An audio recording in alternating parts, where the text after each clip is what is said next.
Pronto, meninas.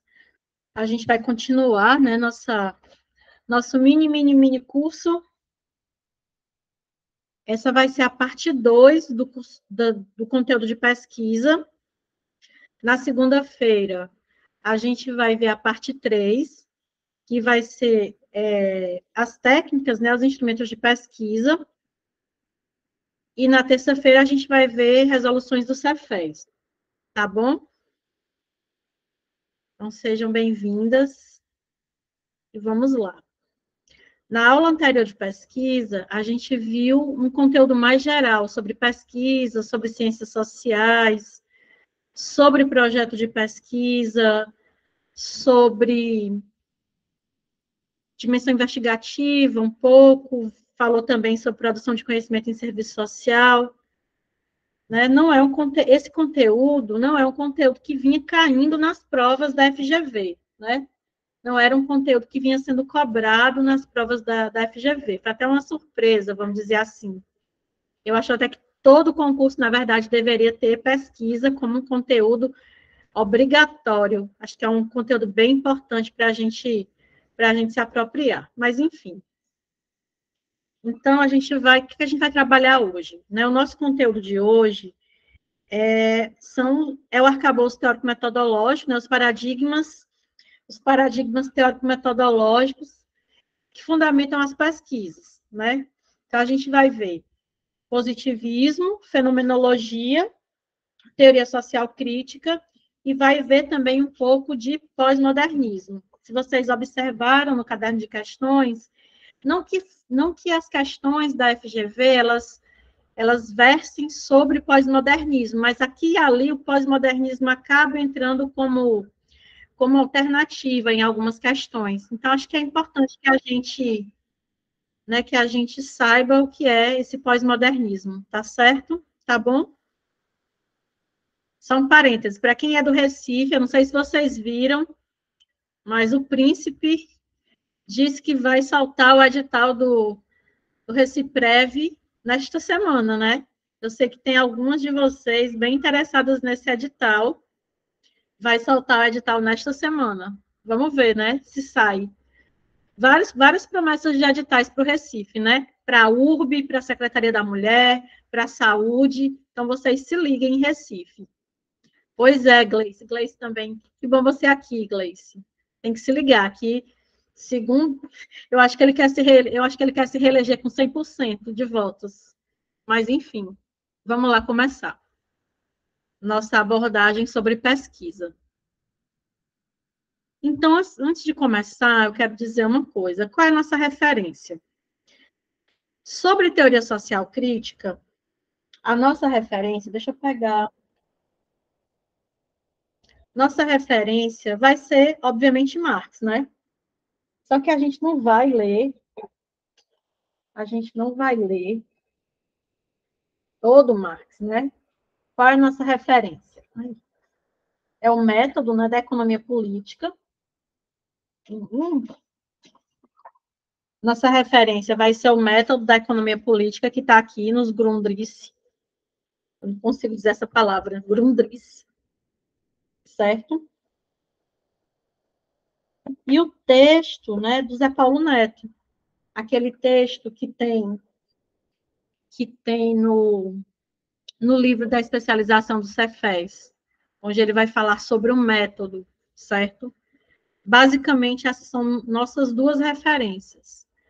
Não que a FGV ela vá detalhar, fazer perguntas detalhadas sobre o método. Ela não é dessas, certo? Mas a gente precisa saber do método, precisa saber, por exemplo, das categorias, né, mais recorrentes, né, das categorias marxianas. A gente precisa ter apropriação disso. Para a fenomenologia e para o positivismo, que referências a gente usa? Eu acredito que o que tem aqui nesse material dá conta de ser um material de referência para vocês terem de uma forma sistematizada, organizada, os principais pontos sobre fenomenologia e positivismo. Né? A gente não vai fazer um estudo exaustivo de nenhum desses três métodos, claro que não. A gente vai aqui se apropriar de características, né, de um conhecimento que seja conhecimento necessário para a gente poder fazer a prova e diferenciar, né, o marxismo do positivismo, da fenomenologia. E aí também é importante que a gente saiba pensar esses métodos, né, atrelados às pesquisas. Por exemplo, o que significa usar o positivismo numa pesquisa? O que significa usar a teoria social crítica numa pesquisa? O que significa usar a fenomenologia numa pesquisa? O que significa ter a teoria social crítica como arcabouço teórico-metodológico para as nossas intervenções profissionais? Então, esse é o tipo de coisa que a gente também precisa dar conta de saber, porque esse é o tipo de coisa que a FGV pergunta nas provas, tá certo? Tá escuro aí para vocês? O sol passou aqui, acho que é uma nuvem. Tá escuro para vocês aí? Então, pronto. Então, vamos começar. Então, são anotações, né? E aí, pensando, né, fazendo uma correlação, né, do serviço social, pensando a partir dos fundamentos e pensando nesses arcabouços teórico-metodológicos, né, são referências, são paradigmas teórico-metodológicos que atravessaram a história do serviço social, né, que atravessaram aí a gênese, né, e a institucionalização do serviço social, falando especificamente do positivismo, né, a fenomenologia, ela chega num determinado momento, né, no bojo do movimento de reconceituação, e o que a gente tem hoje como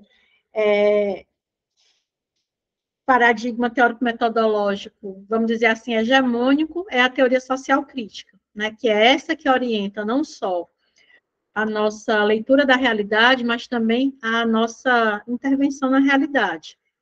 Então, esses três paradigmas teórico-metodológicos colocados aqui também não são aleatórios. Existem outros? Existem. Né? Mas esses não são aleatórios porque eles dizem respeito diretamente às formas pelas quais o serviço social, em momentos específicos da sua existência, vamos dizer assim, usou, né, para fazer a leitura da realidade, né? Houve momentos em que o positivismo foi o dominante, né, foi o hegemônico. A fenomenologia, a gente não pode dizer que ela foi hegemônica em nenhum momento, mas em um momento ela apareceu aí como um determinado paradigma, né, que se colocou relacionada a uma vertente, né, do movimento de reconceituação, e o que a gente tem, de fato, como fruto, inclusive, do processo de amadurecimento, né, da profissão, amadurecimento intelectual, inclusive, da profissão, é o materialismo histórico dialético, né, a partir do movimento de reconceituação, ok? Então, não é aleatória, né, obviamente, a escolha desses três paradigmas teórico-metodológicos. Então, aqui, né, vamos começar com o positivismo, né, o positivismo é a primeira teoria, né, é a primeira teoria sociológica, vamos dizer assim, é o primeiro método, né, é o primeiro método que o serviço social vai se utilizar. A gente sabe que quando o serviço social, né, ele aparece no Brasil, ele é criado no Brasil, ele se institucionaliza, a gente não vai ter um aporte teórico-metodológico, a gente vai ter ali um arranjo, né, de doutrinas da igreja, né, de pensamento conservador, do ideário católico. A gente só vai ter um lastro, vamos dizer assim, teórico-metodológico a partir dos anos 1940, né, que vem quando a gente tem uma mudança de influência, né, quando sai a influência franco-belga e entra a influência norte-americana, é a partir daí que a gente passa a ter um referencial teórico-metodológico, que é o positivismo, nas suas diferentes variantes, né, funcionalismo, né, entre outros, e que vai dominar aí a profissão dos anos 40 até a metade dos anos 60, quando eclode o movimento de reconceituação, e o serviço social passa a questionar seus fundamentos, inclusive teórico-metodológicos, né? Então, e aí, a partir disso, se abre para outras perspectivas, inclusive a do materialismo histórico dialético, né? Que a gente sabe que, no primeiro momento, se deu com muitos problemas, porque era aquilo que a Consuelo Queiroga chama de marxismo sem Marx. Mas, voltando aqui para o positivismo, quais são, vamos dizer assim, características, né? Características que a gente pode destacar no positivismo. Então, tem aqui algumas características, pensando-se a partir, por exemplo, da visão de mundo, da visão de sociedade, da visão de realidade, do objeto de estudo, do objetivo de pesquisa, do produto da pesquisa, da relação sujeito e objeto. Então, a gente tem várias características, né, que a gente pode pensar e pensar a partir de muitos referenciais. Então, o positivismo, qual é a visão de mundo, né, que está aí atrelada ao positivismo? É a da ordem. É a da ordem. Vamos obedecer, né? Vamos obedecer e pronto. Vamos ficar. Tudo precisa ficar na mais perfeita ordem, né? Tudo precisa ser conservado. Tudo precisa ser mantido no seu equilíbrio. Se alguma coisa acontece e esse equilíbrio é quebrado, né? Esse equilíbrio precisa ser restituído, precisa ser reconquistado, né? Precisa ser renovado aí. Então, a visão de mundo do positivismo é a da ordem do universo, é a da obediência às leis naturais. Então, a lógica do positivismo é ordem, ordem e obediência, manutenção da ordem, obediência às regras, obediência às leis naturais. Né? A lógica do positivismo é que existem leis naturais que regem o mundo, que essas leis devem ser obedecidas para que tudo funcione lindamente, né? Lindo e perfeitamente. Veja como isso, de fato, foi muito funcional, vamos dizer assim, né? Para uma profissão, né, que se inscreve na divisão social e técnica do trabalho, como uma profissão que vai estar ali intervindo em situações que são extremamente contraditórias, né? Entre sujeitos que são contraditórios entre si. A visão de sociedade do positivismo é uma sociedade que deve ser entendida como um sistema social funcional. Né? Então, se é funcional, então tem alguma utilidade, tem alguma funcionalidade, tem alguma razão de ser. A visão da realidade, ela é empirista, então a visão da realidade é fundada na experiência, é o que eu estou vendo, é o que eu estou vendo, é o que eu estou observando. Então, a visão da realidade é o que a realidade me traz concretamente, e concretamente pensado, né, no sentido mais imediato possível. A visão da realidade é uma visão ahistórica, ou seja, as coisas elas se esgotam nelas mesmas, né? Elas se esgotam nelas mesmas, elas são o que são e pronto. Então, vejam de novo essa lógica, né? Essa ideia reiterada de uma permanência de algo que nega, né, mudança ou alterações. O objeto de estudo do positivismo são os fatos entendidos como coisas, ou seja, algo que se contrapõe a ideias. Então, o objeto de estudo do positivismo são os fatos pensados em si mesmos, os fatos esgotados neles mesmos. O objetivo da pesquisa é testar teorias, né? Testar é sempre essa coisa da experimentação, essa lógica da experimentação, da testagem, de observar a regularidade, de observar as constâncias ou as inconstâncias, fundado na observação das coisas. O produto da pesquisa, fundada no positivismo, é uma visão fetichizada da realidade social e não poderia ser diferente, uma vez que é uma visão superficial e limitada da realidade, porque está aí restrita, né, àqueles fatos que são observáveis, e que são observáveis na sua concretude mais imediata, né, nessa pseudoconcreticidade, na verdade. Porque quando a gente fala de concretude na perspectiva marxiana, por exemplo, né, a gente está falando de uma outra lógica de concreção, né, a gente está falando de uma concretude que não se dá ou que não se coloca no imediato das coisas, mas que precisa ser desvendada, né, a partir de uma série de aproximações sucessivas. Eu sei que isso é um jargão, né? Aproximações sucessivas, o que danado é isso. Né? Mas não é essa concretude que está atrelada aqui ao positivismo, é uma concretude, na verdade, que é falsa. É uma pseudo-concretude, uma pseudo-concreticidade, porque ela está aí limitada ao aspecto mais imediato da realidade. Né? E a realidade ela não se dá a conhecer na sua imediaticidade. Não dá para a gente chegar na essência da realidade só olhando para as coisas imediatas, não. Quais são algumas... então, qual é a relação que se coloca entre sujeito e objeto do conhecimento?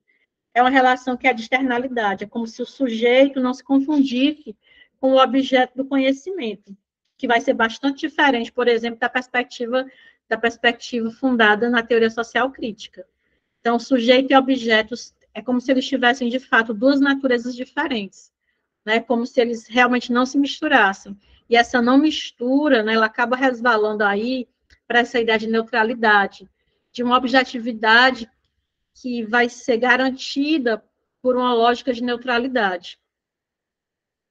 Vertentes derivadas do positivismo: o funcionalismo, o estruturalismo, o estrutural funcionalismo, as perspectivas sistêmicas, as teorias sistêmicas. Então, essa lógica, né, essa coisa mesmo de uma manutenção de um sistema, de uma coisa fechada, né, que não pode ser perturbado, que não pode ser mexido, porque o que se busca é a regularidade, o que se busca é a manutenção de uma ordem natural, de uma lei que está submetida a uma lei natural, e caso haja, né, alguma mudança, esse equilíbrio precisa ser recomposto. Então, uma das principais influências do positivismo nas ciências sociais é a prática da pesquisa empírica, o que significa metodologicamente a descoberta das características de regularidades e de invariâncias nos fatos sociais. Então, eu vou lá observar de quanto em quanto se repete, se não se repete, se se repete, qual é a frequência dessa repetição. Então, vejam como essa perspectiva positivista ela tem uma aproximação muito grande, por exemplo, com pesquisas quantitativas, com abordagens quantitativas, né? Com abordagens quantitativas, numéricas. Então, é uma lógica completamente distinta, por exemplo, do que é a lógica de uma pesquisa que tem no materialismo histórico dialético o seu arcabouço teórico-metodológico, seu paradigma teórico-metodológico. Tá certo? Até aqui está tudo bem? Até aqui está tudo bem? Alguma pergunta? Juscelita, alguma pergunta?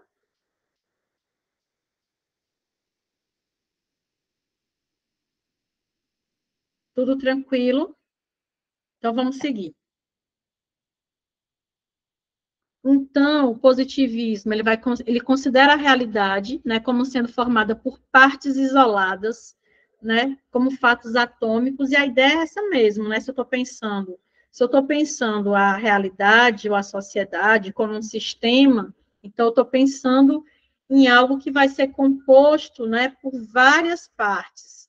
Quando a gente fala de sistema, né, a gente pode fazer uma analogia com a biologia, né, o sistema, sei lá, o sistema digestivo, o sistema reprodutor, sistema, sei lá, urinário, sistema não sei o quê, um monte de órgãos que têm a sua função, cada um com sua função específica, mas que, né, quando se juntam, tem lá, né, tem uma funcionalidade, pensando-se no sistema como um todo.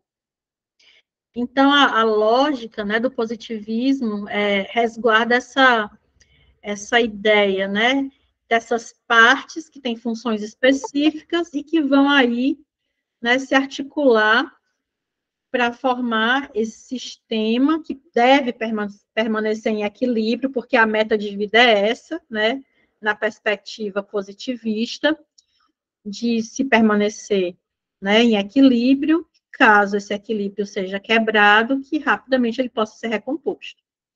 O positivismo, ele percebe o mundo como um conjunto de coisas separadas, fixas, né? As coisas, elas são estanques, mas elas têm relações, né? O positivismo, ele busca também, o máximo que ele vai fazer, né, tentar aí estabelecer ou perceber a relação que existe entre essas partes que são estanques, né, que são, né, que são separadas, né, que são cada um com a sua funcionalidade, cada uma com, né, com a sua função, mas que tem relações, que mantém relações, né, entre si. Então, o positivismo, ele não aceita outra realidade que não sejam os fatos. Então, é assim, é tipo assim, um preto no branco, é o que está acontecendo, e o acontecer no que está posto nessa realidade mais imediata. Então, o positivismo não aceita outra realidade que não sejam os fatos, fatos que possam ser observados. Então, e é exatamente nessa perspectiva, né, empírica, vamos dizer assim, né, a gente coloquei, estava no slide anterior, né, essa metodologicamente falando, né, esse foco, né, no empírico, né, de você poder olhar para essa realidade, olhar para os fatos, para as coisas que estão postas nessa realidade e entendendo como é que esses fatos se põem nessa realidade, do ponto de vista dessa regularidade, né, dessa frequência, de como as coisas vão aparecendo ou não aparecendo, né? E aí a lógica, de fato, vai ser essa, focada no empírico. Então, outro aspecto que se destaca aqui, né, entre esses fatos, por exemplo, postos na realidade, é procurar identificar como se produzem a relação entre os fatos. A gente viu que a realidade, ela é entendida como um todo, e a noção mesmo é de todo, né? Não é de totalidade, é uma noção de todo, um todo constituído por diferentes partes. Então, numa perspectiva positivista, o que interessa aqui é identificar como se produzem as diferentes relações que existem entre essas diferentes partes estanques que compõem esse todo aí que forma a realidade. Obviamente que a identificação dessas relações ela deve ser feita com base, né, numa perspectiva de neutralidade, até porque a gente viu que a relação que se põe entre sujeito e objeto no positivismo é uma relação de externalidade. E aí, ainda pensando, né, no positivismo, o que é que a gente tem com base em Minayo? O que é que a Minayo diz? Que o positivismo ele parte da ideia de que a sociedade humana é regulada por leis naturais que atingem o funcionamento da vida social, da vida econômica, da vida política, da vida cultural de seus membros. Então, né, portanto, os cientistas sociais, quando analisam determinado grupo ou comunidade, o que é que cabe a esses cientistas? Descobrir as leis invariáveis do funcionamento daquele grupo. Então, é como se a tarefa, né, dos cientistas fosse exatamente identificar as leis que regulam as relações entre, né, entre os sujeitos que fazem parte daquele grupo, entre as várias partes que compõem aquele todo.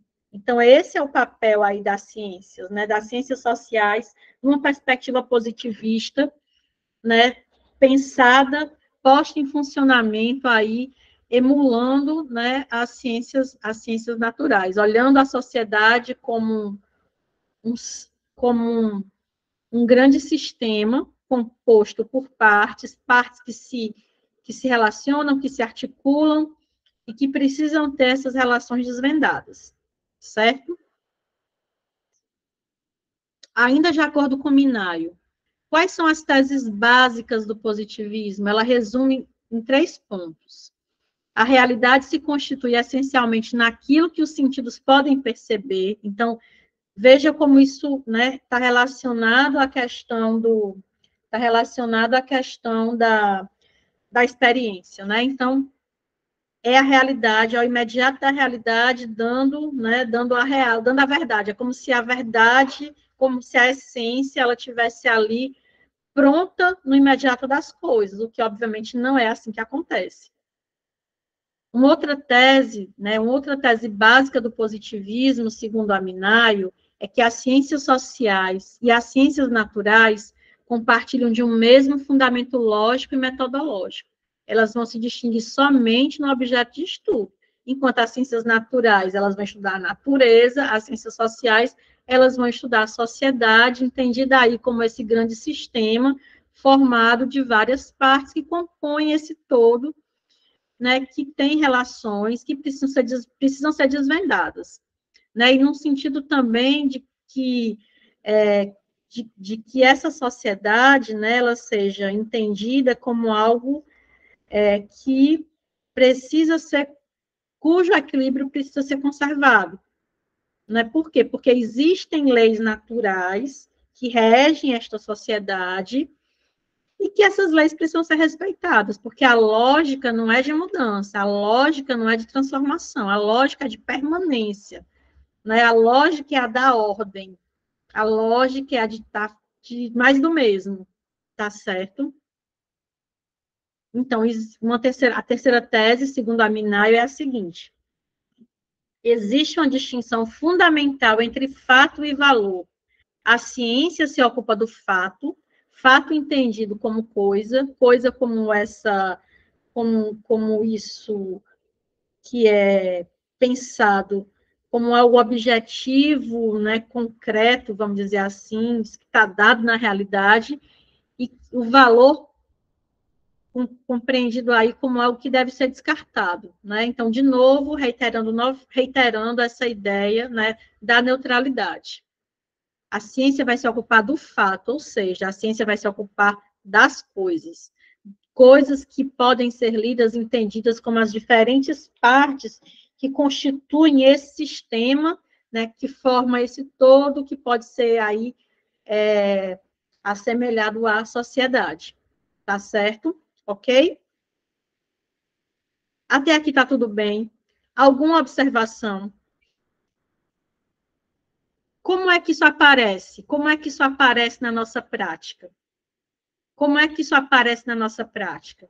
Como é que isso apareceu na nossa prática, né? Se a gente pensar o positivismo como o referencial teórico-metodológico, que foi o nosso primeiro referencial teórico-metodológico, que nos acompanhou, né, desde a década de 40 até mais ou menos a primeira metade dos anos 60, como é que a gente observa esse referencial teórico-metodológico colocado, né, manifestado nas nossas intervenções profissionais, por exemplo.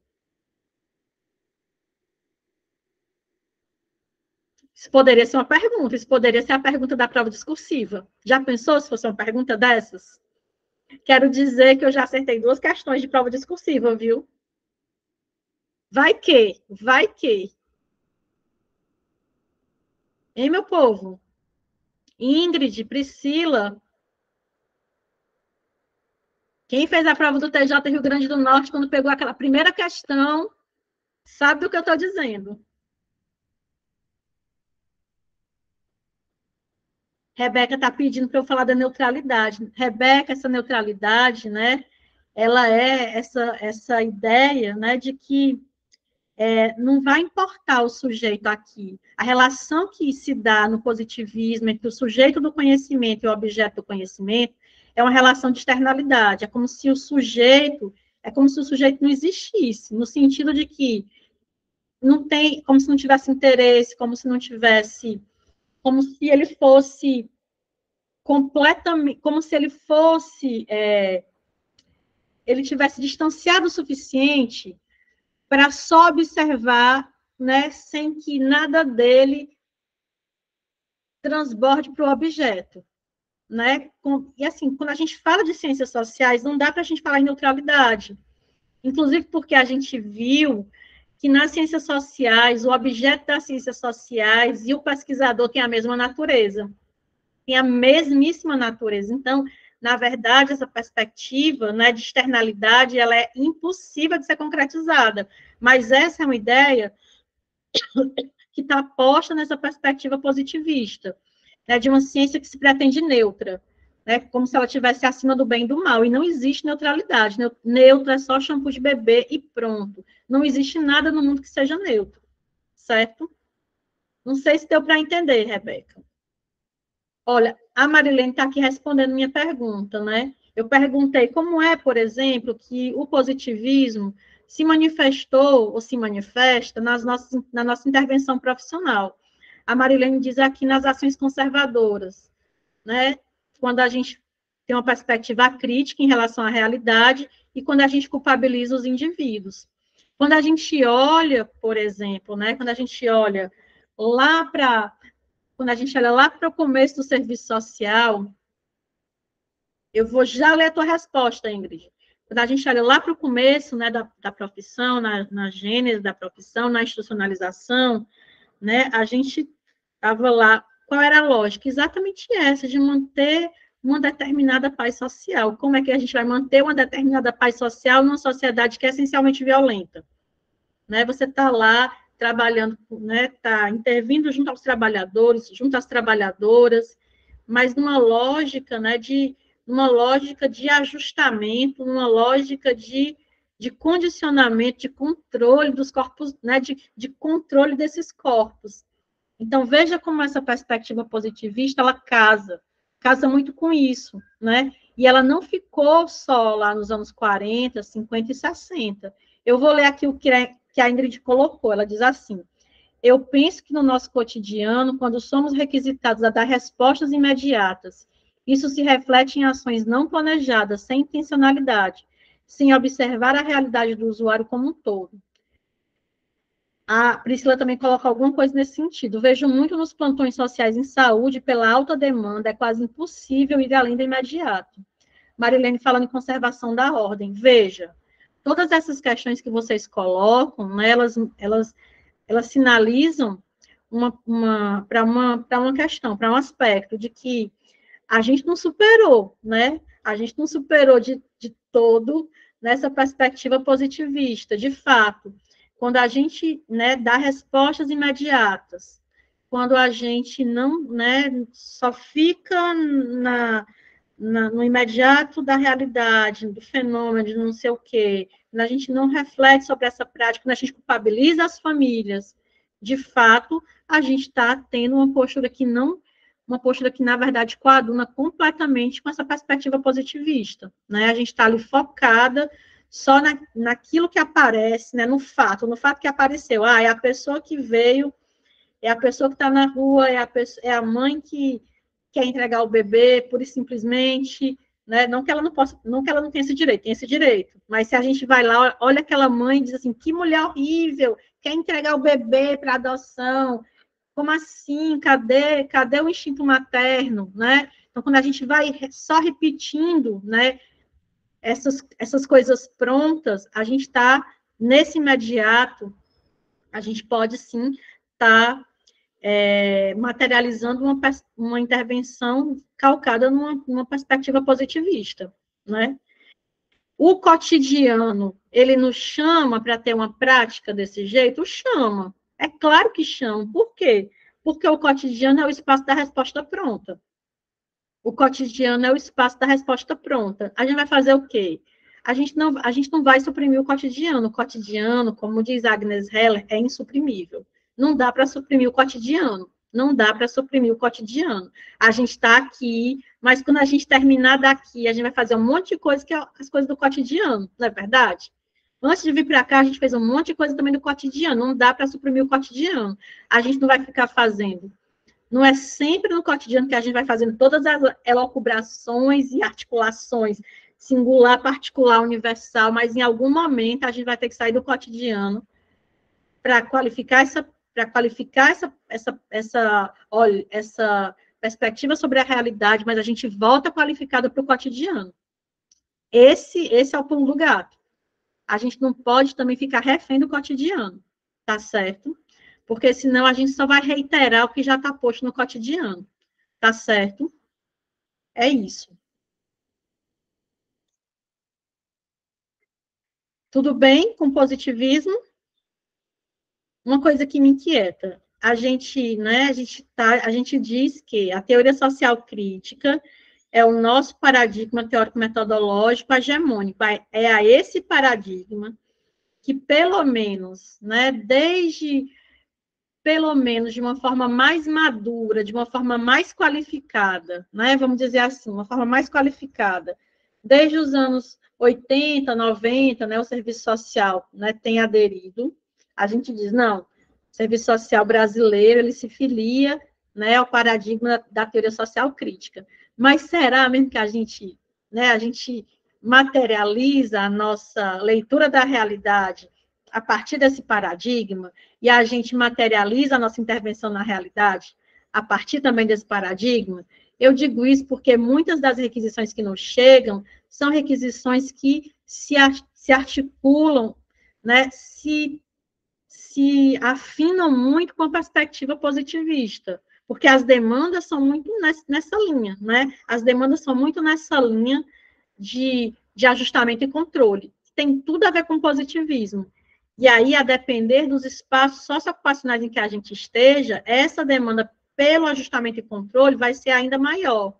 E aí, o que a gente vai fazer? Acho que, né, a gente precisa estar muito mais atento para saber se aquilo que a gente está dizendo, a gente está fazendo mesmo, ou se a gente está só dizendo que está fazendo e não está fazendo nada disso, certo? Indo para a segunda parte, né, falando da fenomenologia.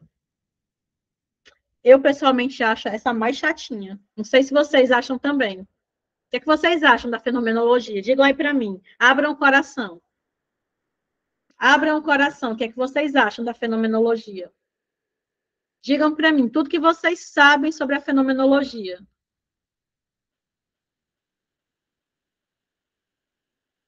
Hein, meninas? Digam para mim, partilhem comigo tudo que vocês sabem sobre a fenomenologia.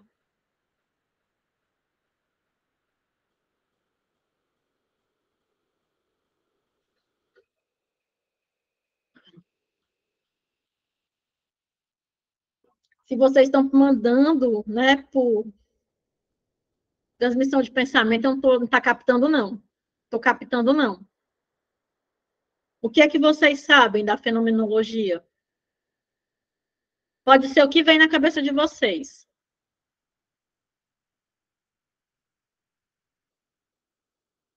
A Priscila disse que tem dificuldade nesse assunto. E quem é que não tem, Priscila, dificuldade nesse assunto? Bruna Mirella, Ellen, Elis, Rebeca. Juscelita falando, ver o ser mais ligado a sentimentos. Gleice, Lisle, Monique, o que é que vocês me dizem da fenomenologia? Culpar o indivíduo está na mesma linha, a gente não deixa de culpar as pessoas, né? Priscila, focada no sujeito, isso é verdade, Priscila. A gente tem, vamos dizer assim, avanços. Quando a gente pensa na fenomenologia, a gente tem avanços quando a gente compara com o positivismo, mas a fenomenologia também não é essa coisa boa, não, que a gente acha, que a gente poderia achar, né? A fenomenologia, ela, assim como o positivismo, ela é um paradigma teórico, metodológico, que é conservador, que é histórico. Marilene falando aqui da descrição dos fenômenos, pois é, ela acaba centrando, né? Ela acaba se centrando na questão da descrição. A Gleice está falando da questão da psicologização do indivíduo. Isso que você fala, Gleice, é uma coisa importante quando a gente pensa no uso da fenomenologia dentro do serviço social. A fenomenologia, ela está ligada a uma das vertentes do movimento de reconceituação. Vocês lembram qual é? A fenomenologia, ela está ligada a uma das vertentes do movimento de reconceituação. Vocês lembram qual é?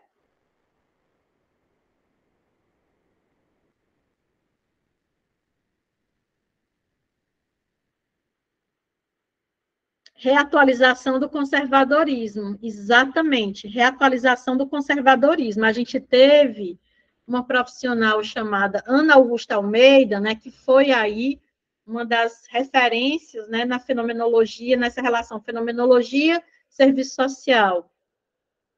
Isso, reatualização do conservadorismo. E tem de fato, Gleice, essa vibe muito muito psicologizante, muito fundada, né, muito pegada aí numa lógica de um subjetivismo, né, que de fato resvala para uma redução ao sujeito, mas que não é uma perspectiva de que desse sujeito visto como, vamos dizer assim, a partir de uma perspectiva histórica, certo? Então, assim, é o sujeito, né, seus desejos, as suas vontades, e que aí vai resgatar, né, vai resgatar perspectivas de intervenção a partir da fenomenologia muito próximas ao que a gente tinha lá nos anos 40 ainda, lá do serviço social de casos. Então, o foco na questão intrapsíquica, sabe? O foco na questão, né, de como se tudo tivesse, toda a solução do problema, não só o problema em si, mas a solução do problema tivesse no próprio sujeito. O que, obviamente, esvazia, né, o conteúdo econômico e político das situações que determinam as condições de existência daquele sujeito. Então, né, completamente, bota o sujeito no centro. O positivismo não faz isso. O positivismo praticamente exclui o sujeito, né?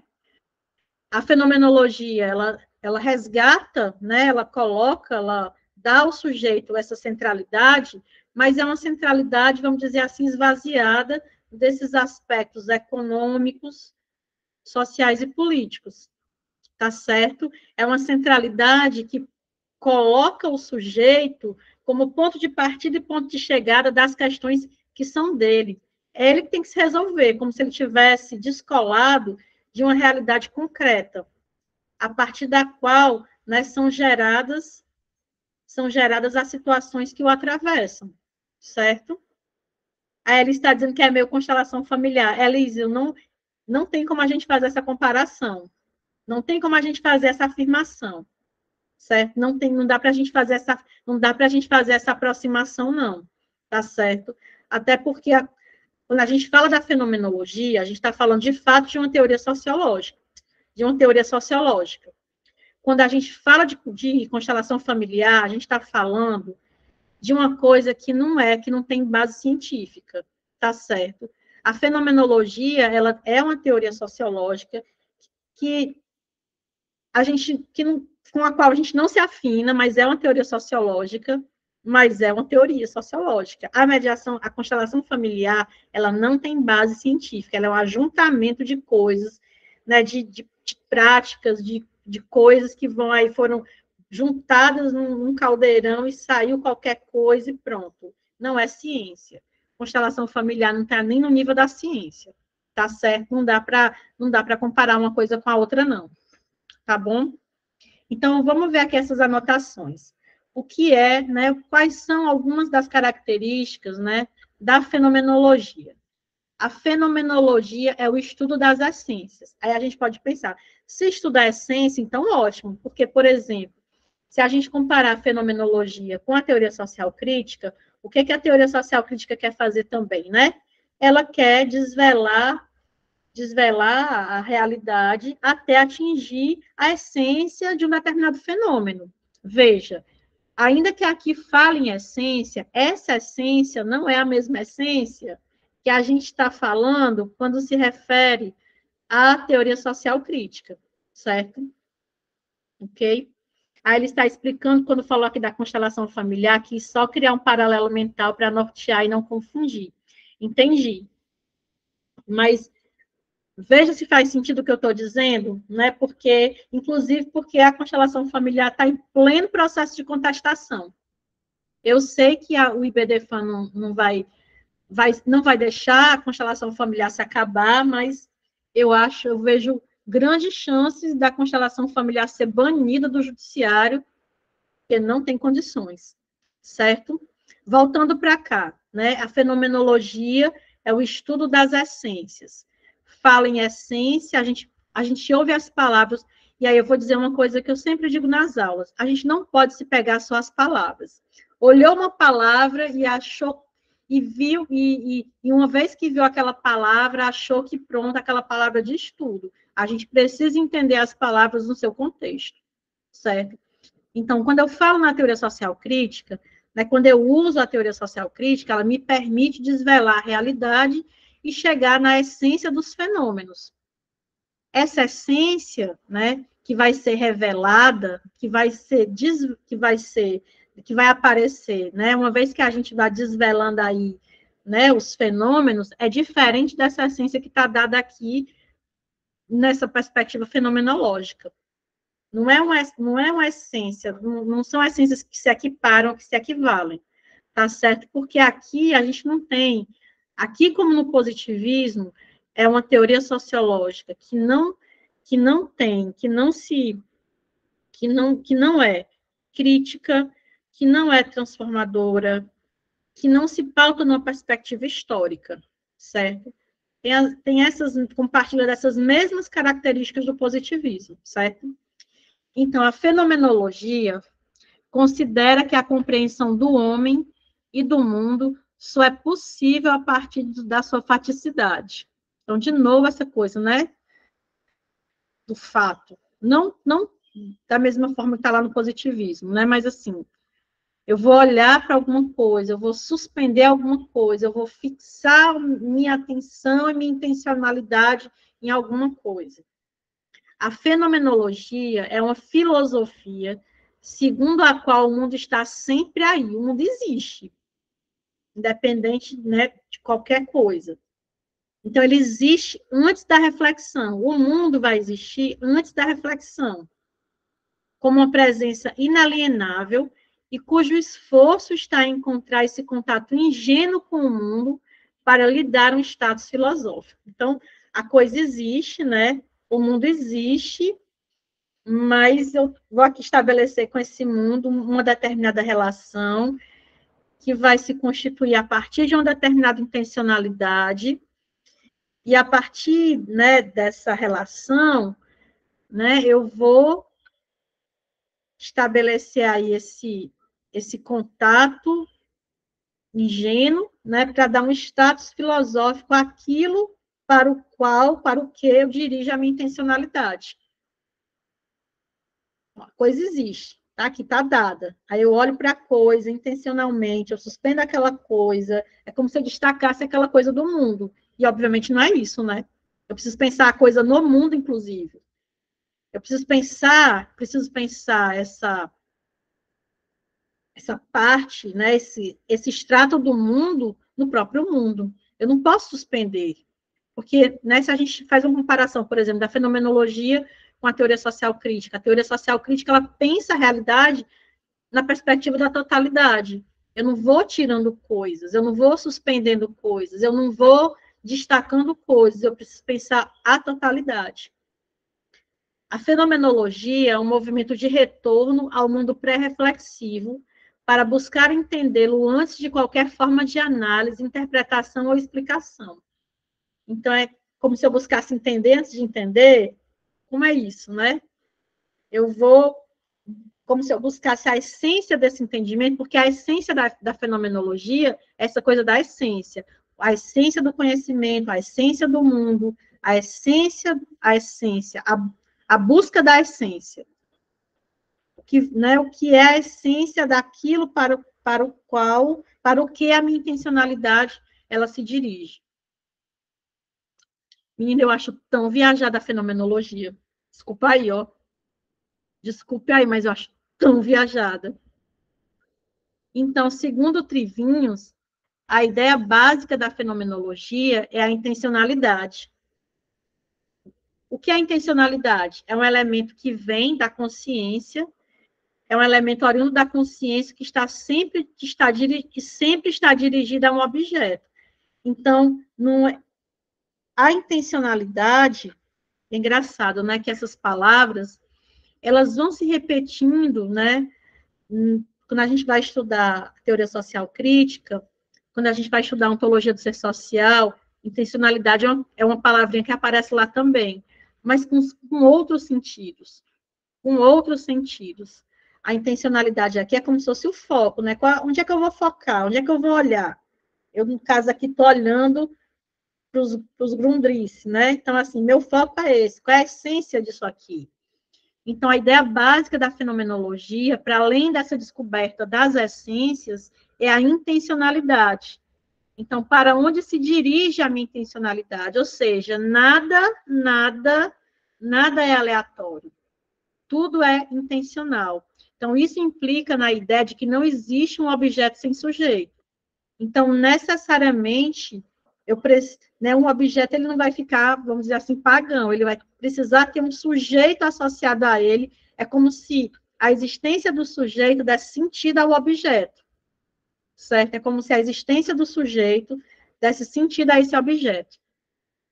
Então, intenção é a tendência para algo, é a característica que apresenta a consciência de estar orientada para um determinado objeto. Não é possível nenhum tipo de conhecimento se o entendimento não se sente atraído por algo, concretamente por um objeto. Veja que aqui já não tem neutralidade, né? Veja que aqui já não, né, você tem essa... Se a gente está falando de intencionalidade, a gente está falando de alguma coisa que me puxa para, né? Me puxa para. A fenomenologia não se interessa em colocar em relevo a historicidade dos fenômenos, e esta postura ahistórica gera uma forte crítica. A fenomenologia, assim como o positivismo, é conservadora. Os estudos fenomenológicos descrevem a realidade, mas sem a preocupação de transformá-la. Acho que foi a Gleiss que disse isso. Então, você, no máximo, eu dirijo a minha intenção, minha intencionalidade com o objeto, eu destaco esse objeto dessa realidade, eu suspendo esse objeto, eu olho para esse objeto, descrevo esse objeto, falo como é o objeto, mas é isso, eu fico nisso, né? Não vou procurar outras coisas sobre esse objeto. Então, vamos dizer assim, é uma essência que não é essência. Então, a visão histórica da fenomenologia fundamenta uma crítica fundamental, a de que esta corrente de pensamento é conservadora, assim como o positivismo.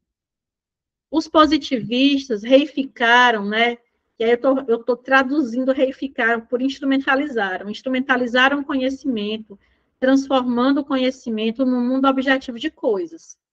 A fenomenologia, com sua ênfase no ator, ou seja, no sujeito, na experiência pura do sujeito, realizou a desreificação do conhecimento, mas a nível da consciência, em forma subjetiva, a nível de consciência, né, só da consciência do ponto de vista mesmo só da subjetividade, né, consciência nesse sentido, da subjetividade pura e simplesmente, né, sem que isso ultrapasse ou que transborde para outras perspectivas, é só o sujeito e o objeto. Então, veja que também ele não tem a partir daí, né, outras questões que se desenvolvam a partir dessa relação entre o sujeito do conhecimento e o objeto do conhecimento, certo?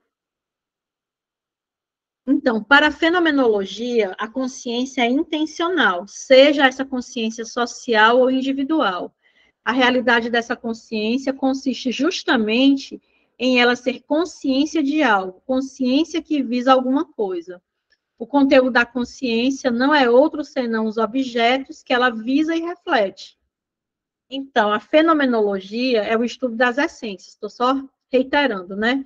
E todos os problemas, nesta perspectiva, tornam a definir essências, como, por exemplo, a essência da percepção, a essência da consciência. Então, é como se a gente voltasse sempre para o mesmo ponto. O ponto é definir a essência das coisas, sem que essa essência signifique verdadeiramente, não é só descrever, mas explicar, né, a dinâmica e a estrutura das coisas, né? O que está por trás, de fato, das coisas que a gente vê, né, a partir desse contato intencional com um determinado objeto. Então, a fenomenologia, ela representa uma tendência filosófica que, inclusive, questionou os conhecimentos do positivismo, elevando a importância do sujeito no processo de construção do conhecimento. Então, esse é um ganho da fenomenologia em relação ao positivismo, de colocar o sujeito aí numa determinada centralidade, certo? Esse é um ganho, né, da fenomenologia, porque o positivismo, ele está simplesmente nem aí para o sujeito. Ele invisibiliza o sujeito do conhecimento, tá certo? Olha, meninas, são 2h55. A gente vai parar 10 minutos, e quando for 3h05, a gente volta para falar da teoria social de Marx. Tá bom? Ok? Vou parar aqui a gravação.